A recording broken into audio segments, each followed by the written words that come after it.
I want to talk Ron Perlman real quick. This is really funny because I agree with almost everything he's saying in here, but the lack of self-awareness with a lot of these people is hilarious to me, given what has gone on in the world in the last 4 years.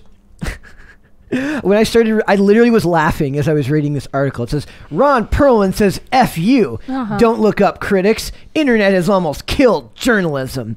You don't. I vaguely remember the internet journalist. I vaguely remember a big orange man saying something about this like 4 years ago.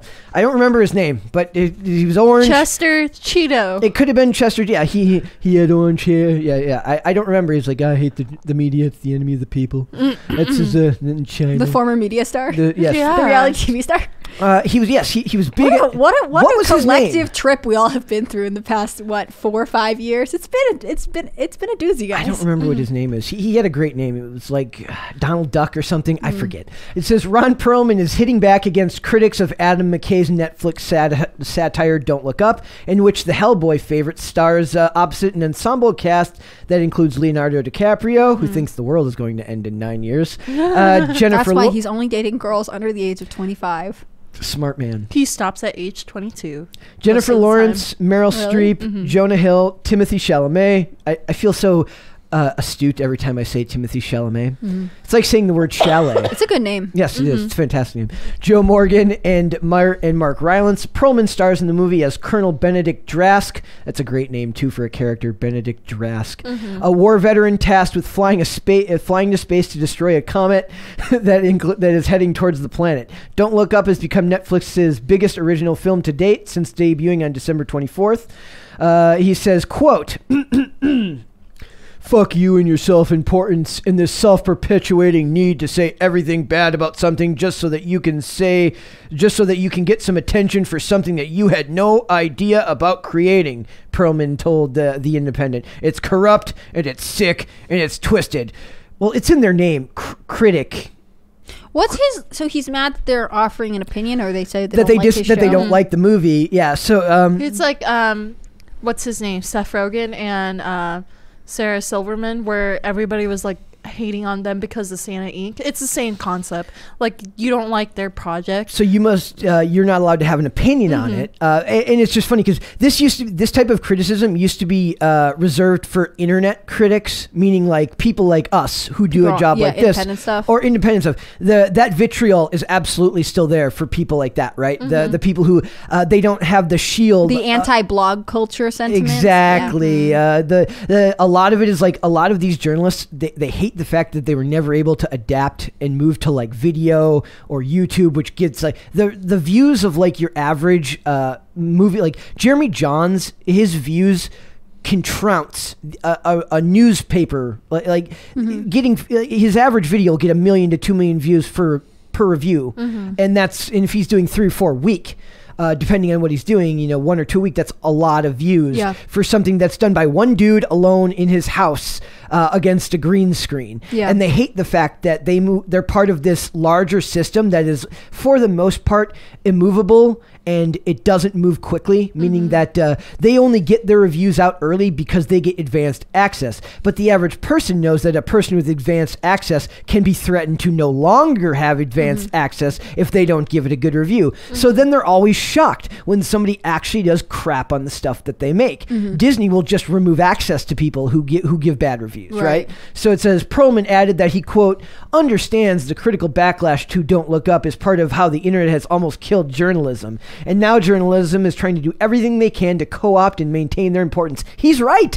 For the most part, he's right about actual journalists, that they need to make more and more headlines, more and more outlandish, over-the-top headlines, if they want to be able to keep up with your average blogger, with your average video blogger, the person who releases stuff on their own, where people have inherently more trust with them because they are not part of an institution, right? I would argue that it goes both ways. No, it absolutely does. Because I work for an independent media company, there are times that I pick up a story and it doesn't get cited because I'm not with a more established, well-known institution. So I think that it cuts both ways. I just think the thing is, like, in a traditional newspaper, right, it's sort of a coveted position to finally get chosen to be a food critic, a theater critic, a movie critic, right? And what frustrates people who are part of a traditional establishment is when people are able to break in and leapfrog over them. Yep.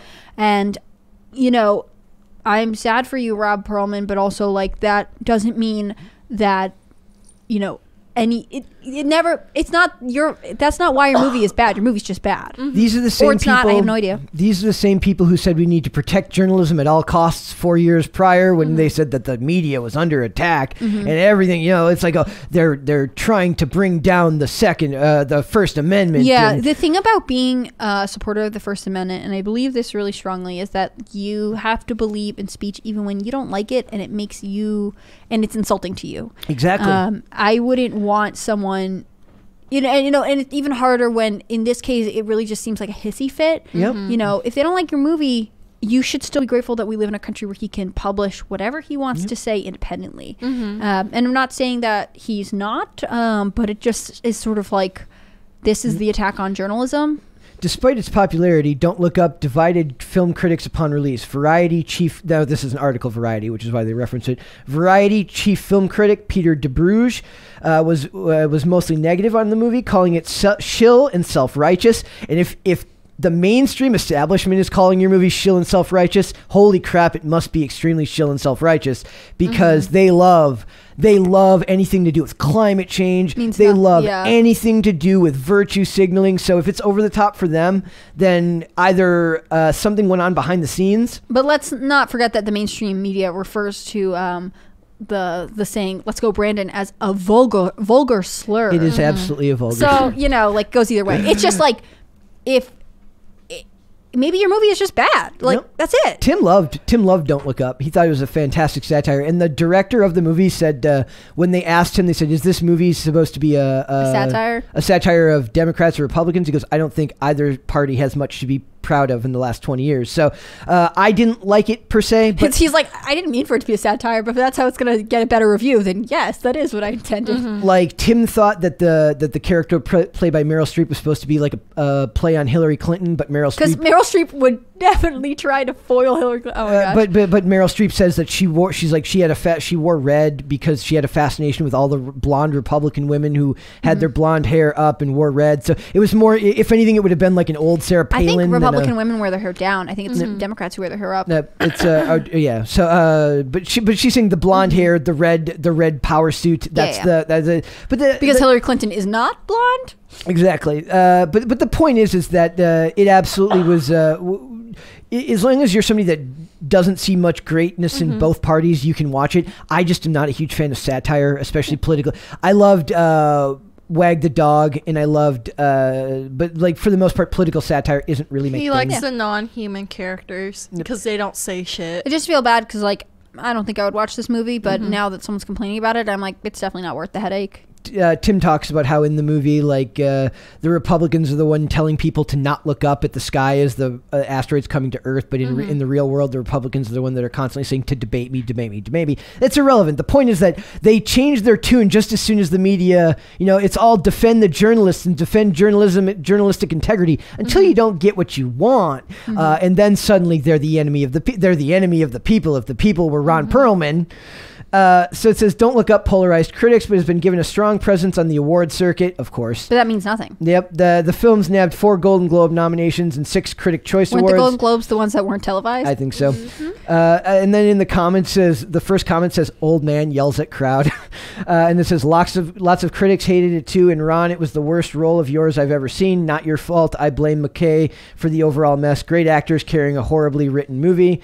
I love it because I love the lack of self-awareness a lot of times when it comes to articles like this, because I'm like, I agree with you, Ron. I agree that for the most part, journalism in a lot of these things, there is a lot of self-importance and a need to push a narrative further and further for the sake of clicks because they need to stay relevant and they need to make their site money at all costs. But I just don't think he thinks about it in that context. No. I think he only thinks about it as far as how it affects him and his project. But I will say, and I try to point this out whenever, I understand that when you create art, whether it's commercialized art as an actor or a filmmaker, you're putting a piece of yourself out there in a way that is extremely vulnerable. So it is very understandable to me why they get taken aback and why they push back. Okay. I give them crap for it. I think that they should learn to have more humility and grace, but I understand that to do what they do, they have to be very open and vulnerable in front of lots of people and put themselves out there in a way that we then sit back and judge. I understand that is difficult, but I'm still going to call it out when they have their hissy fits. Right. You know what I mean? Because I do think it always used to be saying that you have to have a thick skin to work in publishing. The same is definitely true of any of these professions. You're in an area where the media and the art form are synchronistic, right? So you work together to both promote the art and then to create it. But you have to be able to take the criticism when they push back. You can't expect everything to be a fluff interview. Yeah. You can't expect everything to be, because then they turn it into left, right, this or that. You have to just be able to sometimes accept that maybe you didn't make the best work. And as awful as that is, a little humility goes a long way. Yeah. And also, like, I mean, the personality type that's drawn towards performance, I mean, it's not easy to think this. And I don't think that's... I should say more broadly, it's hard to condition yourself to do this, but like if you create something and you're proud of it, even if everyone else hates it, you have to feel comfortable standing by it. And Very it just sounds yeah. like, you know, maybe he's forgetting that the world's opinion of you doesn't always matter. That is true. That is absolutely true. Miracle, is this common in like in any of the industries that because you're paying closer attention to animation and all that other stuff? I don't imagine these hissy fits are as common. Nope. Right? It's either a hit or miss. Because, like, sorry. Stop showing me drinking my water bottle. I specifically waited until you moved the camera. I switched to the wrong camera, and I apologize. I also did the same thing earlier when I went to get a drink. I put the camera on you and then walked past you. I wrote a paper saying you walked past by her. I was like, why did you write me? I know that I screwed it up. Why did you do that? Because I just... I'm being attacked. I've been waiting to do that since she wrote that note. Thanks for watching this clip, guys. If you want to see full episodes or follow us on social media, links are in the description below. Bye. Bye.